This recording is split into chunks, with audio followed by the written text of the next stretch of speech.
Assalamualaikum warahmatullahi wabarakatuh. Selamat siang anak-anak bapak semuanya. Hari ini kita lanjutkan pelajaran agama dan budi pekerti semester 2 untuk kelas 6. Pada pekan yang lalu kita sudah belajar bagian A, dalil perilaku waspada, berbaik sangka dan hidup rukun. Yang nomor 1 surah Al-Maidah ayat 2 dan 3 sudah kita pelajari, sudah kita baca dan juga sudah Bapak terangkan. Kemudian Anandra juga sudah melaksanakan tugas menulis ayat dan terjemahannya, juga membaca. Sudah ada beberapa yang mengirimkan rekaman suaranya. Bagi yang belum, Bapak harap untuk segera. Kemudian selanjutnya, kan ini kita lanjutkan bagian 2, surah Al-Hujarat ayat 12 dan 13. Surah Al-Hujarat 49 terdapat pada juz 26. Surah Al-Hujarat ayat 49 termasuk surah Madaniyah, maksudnya surah yang turun di kota Madinah atau turun setelah Nabi Hijrah. Kamu dapat menemukan surah tersebut pada urutan ke-49. Jadi urutannya surah Al-Hujarat itu adalah urutan yang ke-49 dari 114 surah.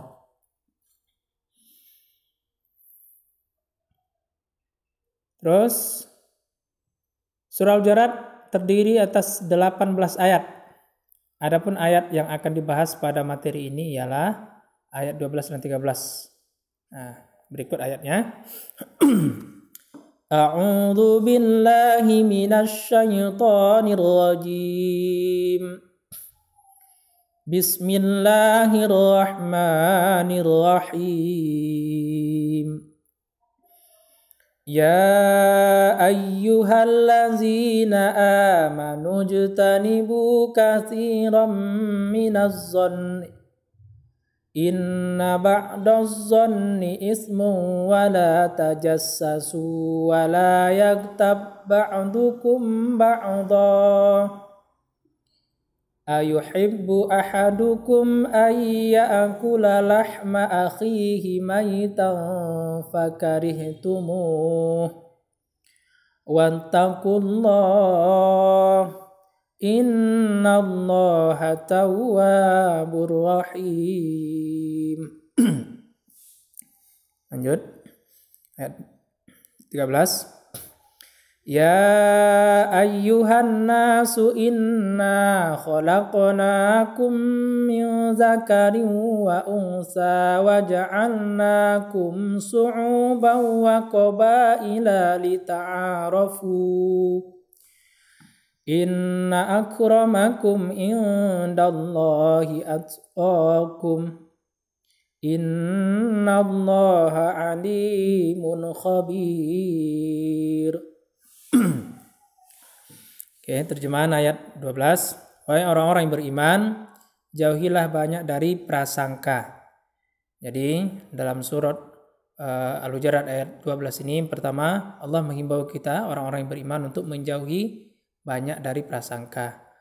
Banyak dari prasangka ini adalah berprasangka buruk kepada orang lain padahal belum terbukti kebenarannya. Sesungguhnya sebagian prasangka itu dosa. Kenapa kita dilarang atau diperintahkan untuk menjauhi berburuk sangka? Karena berburuk sangka itu adalah dosa. Dan janganlah kamu mencari kesalahan orang lain. Jadi jangan mencari-cari kesalahan orang lain. Biasanya orang yang suka mencari-cari kesalahan orang lain itu orang yang tidak senang dengan orang lain. Karena orang tersebut mungkin lebih kaya dibandingkan dia, lebih pintar, lebih hebat dan sebagainya. Jadi itu berasal dari iri, dengki. Kemudian kenapa kita dilarang untuk tidak mencari-cari kesalahan orang lain? Karena bisa jadi kesalahan kita lebih banyak daripada orang tersebut. Dan Nabi mengajarkan kita, ketika kita menyembunyikan atau bahkan tidak mencari-cari kesalahan orang lain, bahkan menyimpan aib atau menyembunyikan aib saudara kita. Ketika ada saudara kita punya kelemahan, kekurangan, aib, lalu kita sembunyikan aib itu dari orang banyak, sehingga orang banyak tidak tahu tentang kelemahan kekurangan dia atau aibnya, maka Allah akan membantu menyembunyikan aib kita. Dan janganlah ada di antara kamu yang menggunjing sebagian yang lain. Nah, jadi jangan menggunjing saudara kita yang lain. Apa itu menggunjing? Menggunjing adalah menceritakan keburukan atau hal yang tidak disenangi oleh saudara kita tersebut ketika dia tidak ada tempat. Umpamanya berkumpul A dan C, lalu mereka menceritakan tentang B, kejelekan B, sesuatu yang tidak ingin B umumkan atau diketahui oleh orang banyak. Maka itu namanya menggunjing. Lalu bagaimana kalau yang diceritakan itu sesuatu yang baik? Boleh saja, selama ya ketentuannya atau kadarnya, selama itu hal yang tidak disenangi. Ya. Kalau hal tersebut tidak diinginkan oleh orang tersebut diumumkan pada orang ramai, maka itu disebut menggunjing. Kalau umpamanya kebaikan kan tidak apa-apa, tujuannya untuk memotivasi ibadah dan sebagainya. Lalu bagaimana dengan tokoh-tokoh terdahulu? Contohnya di dalam Al-Quran juga ada dikisahkan tentang Fir'aun, Qarun, Bani Ad, Samud dan sebagainya. Allah menceritakan itu untuk pelajaran bagi kita. Lalu kalau kita ingin menjadikan kejahatan atau maksiat seseorang sebagai bahan pelajaran bagi kita, maka dengan syarat tidak menyebutkan orangnya, nama orangnya, tempatnya, dan sebagainya. Dan lebih baik lagi kalau orang yang dijadikan contoh itu bukanlah orang yang kita kenal bersama. Kemudian, apakah ada di antara kamu yang suka memakan daging saudara yang sudah mati?